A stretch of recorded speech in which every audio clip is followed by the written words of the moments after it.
Good morning, y'all. My name is Jessi Emmett. I am a licensed professional counselor and a certified master's addiction counselor. And I serve as the Judicial Accountability Division Director for Court Administration for the Northeastern Judicial Circuit, which is Hall and Dawson counties.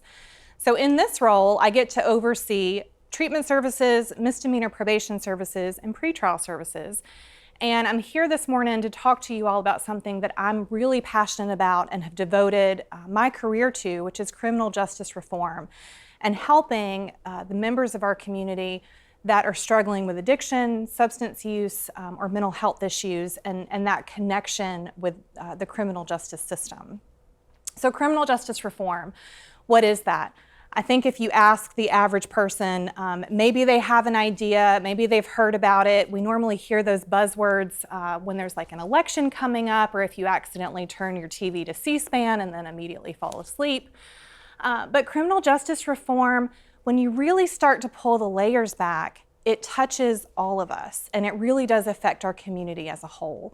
And that's why I wanted to talk to you about that today. Criminal justice reform is just really a fancy term for how do we look at things a little bit differently? How do we take a different lens, kind of away from this, you broke the law, you need punishment, we put you in jail, lock you up, throw away the key, we hope you learn your lesson, but maybe take a different approach. What's a more innovative way? How can we actually affect change in our system?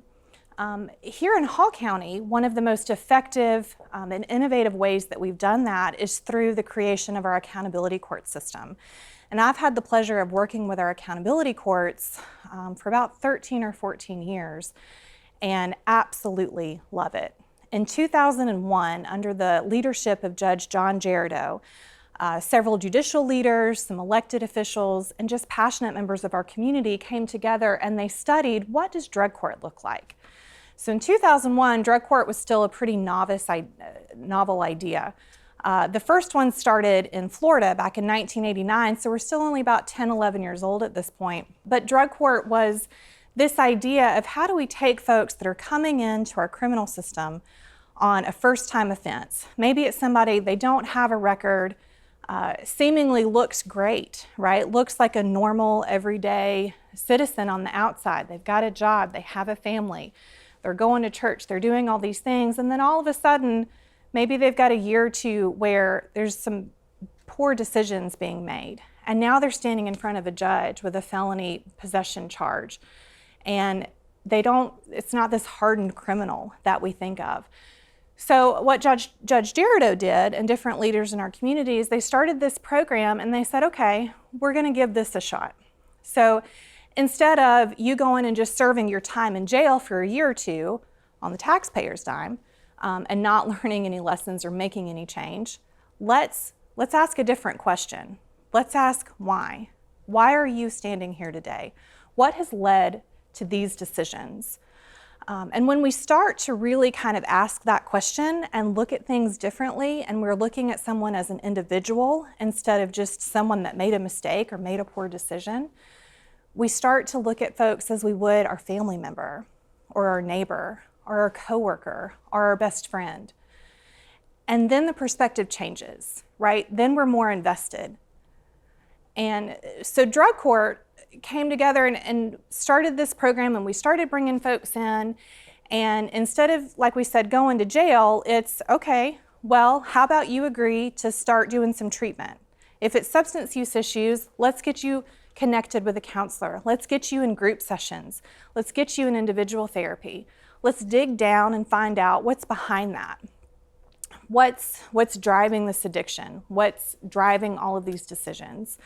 Oftentimes we find that trauma is usually at the root of that, but we'll come back. So not only are you coming to therapy, you're coming to group multiple times a week, but you're also going to call a drug screening line because we're going to hold you accountable. We want you every day to know if you have to come in and give a drug screen.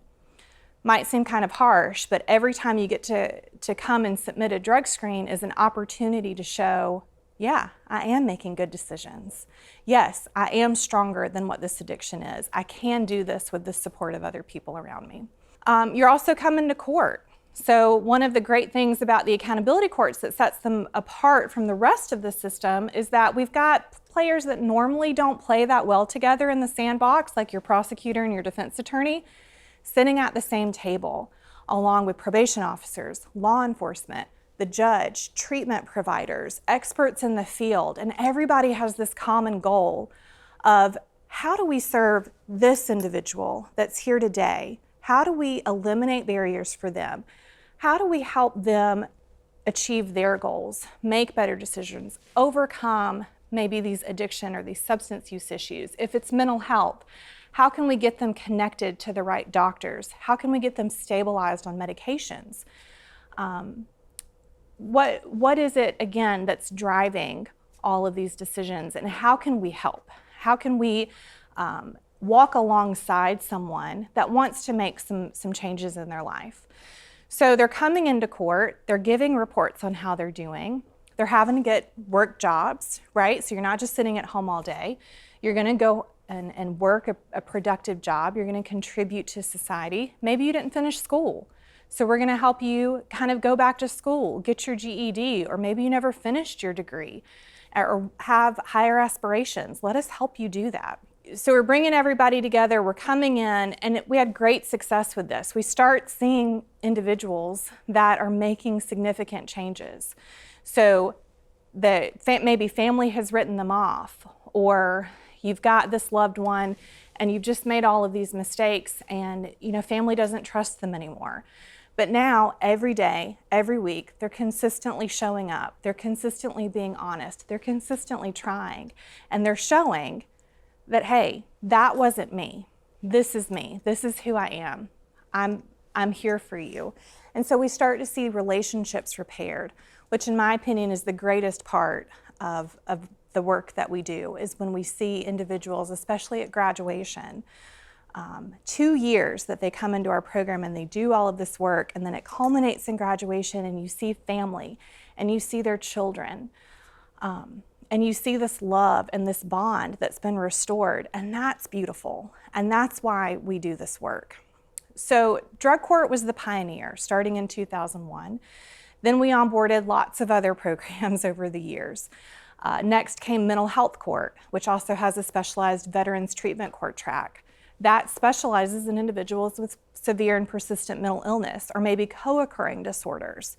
Because again, there's always that struggle of which came first, the chicken or the egg. Is it the addiction? Is it the mental illness? What's driving what? Well, we treat them together. And mental health court kind of looks at that and is able to partner with different agencies in the community and make sure that folks have medications, that they have a stable treatment plan, and that they're overcoming and are stronger than the symptoms that have been kind of grasping them for so long. We have a family treatment court, which specializes in reuniting parents with their children, so that children are not just going into foster care and never coming back home. But again, it's how do we eliminate these barriers? How do we help you make change so that families are intact again? We have a DUI court for multiple DUI offenders. We also have a parental accountability court for individuals who've gotten behind on their child support, and we're going to give you some good encouragement to make sure that you pay that. We also, in Dawson County, expanded our programs there. So we have all of the programs here in Hall. We have those in Dawson as well. But this whole agency, which is overseen by Treatment Services, serves so many individuals. Over the last just 10 years, we've had over 3,600 individuals come through our door. That's 3,600 people that maybe have been next to you in line at the grocery store, or maybe they're your coworker, maybe it was your mom, maybe it's your best friend, the person that sits on PTA with you.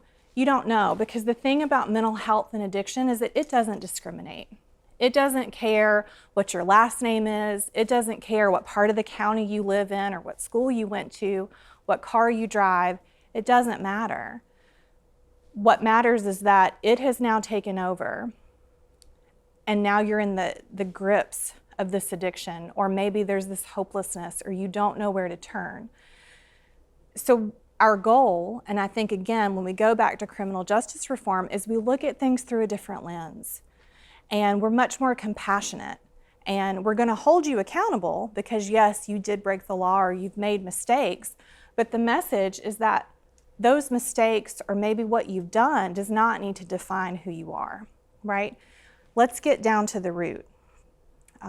Just recently, I went to the doctor and, it's awkward. You're getting your blood pressure and there's a new nurse. And so you have to make small talk.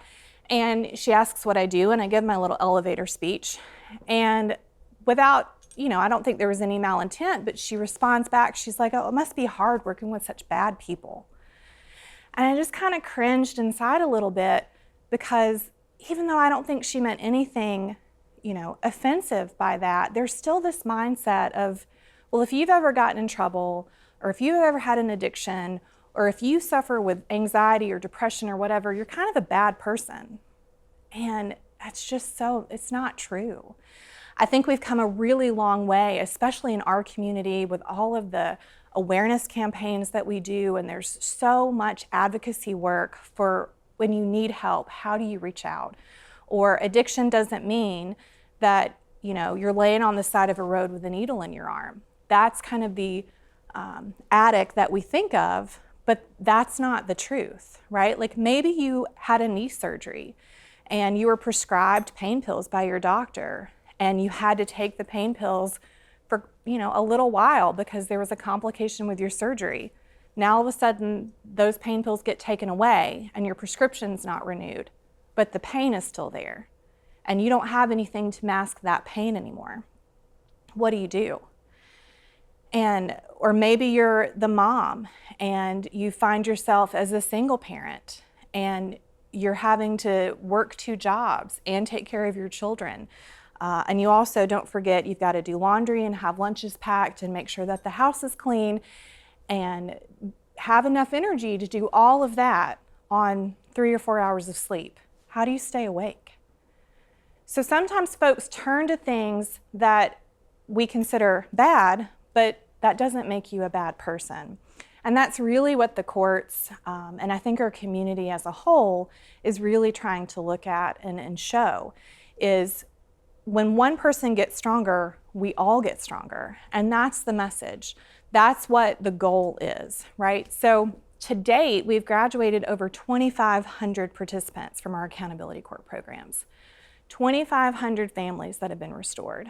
2,500 parents to children or sons and daughters to their parents, coworkers, folks that are contributing here, right here in our society, in our community. We've got folks that are prominent business owners that have started, maybe they started a business while they were in our program and they're very successful now. We had a graduate recently whose son attended his dad's graduation with him. And his son was the first male in the family to have graduated high school. And I think he was more proud of his dad getting his graduation certificate from our accountability court program than he was getting his high school diploma. That's huge. That gives me chills just thinking about it because, again, that shows the power when we come together as a community and when we make a decision to kind of look at something with a different lens, how much good work we can do. So many people walk through our doors and, people have written them off. But when you sit down and have conversations and you hear, and you talk to someone and you learn that their mom actually introduced them to meth when they were 8 years old, or their parents had them going out and making drug runs for them when they were 10, 11 years old, or maybe mom and dad wasn't there, so they had to take care of their 3 younger brothers and sisters. And you hear all of the trauma and you hear what someone had to go through just to be standing where they are today. It really gives you a different appreciation for that person, for the resiliency that we have as human beings. And when we're compassionate, again, and we're willing to look at the why and sit down and dig deep, great change happens. And when you see folks that are sitting, and I used to have clients would sit in the desk across from me and we couldn't make a whole session without them crying, at least 40 minutes through. A year later, they're sitting across from me and they're telling me about this new job that they had, or they never finished their degree and they went back to school and they're going to graduate in a few semesters, or they haven't had a relapse or haven't turned to substances in 6 months, 8 months, 12 months, 24 months. And their life is so different, and you see this they're standing up straight and they're excited and they're proud of who they are. And that maybe this is the first time that someone's ever told them, I believe in you. I know that you're smart enough to do this. I know that you're strong enough to do this. I don't see a criminal record when I look at you. I don't see an addict when I look at you. I don't see a crazy person or someone who, had a hard time and turned to pills. That's not what I see. I see a strong individual that struggled, and I'm here to help, and I'll walk alongside you. And I'll go through this journey with you, and you make the decisions of what you want in life, and we will support healthy decisions, and we'll show you the way. When we kind of bring it full circle with criminal justice reform, and how does that affect me? How does that affect you sitting here today? Well, it affects our entire community. We can send somebody to jail.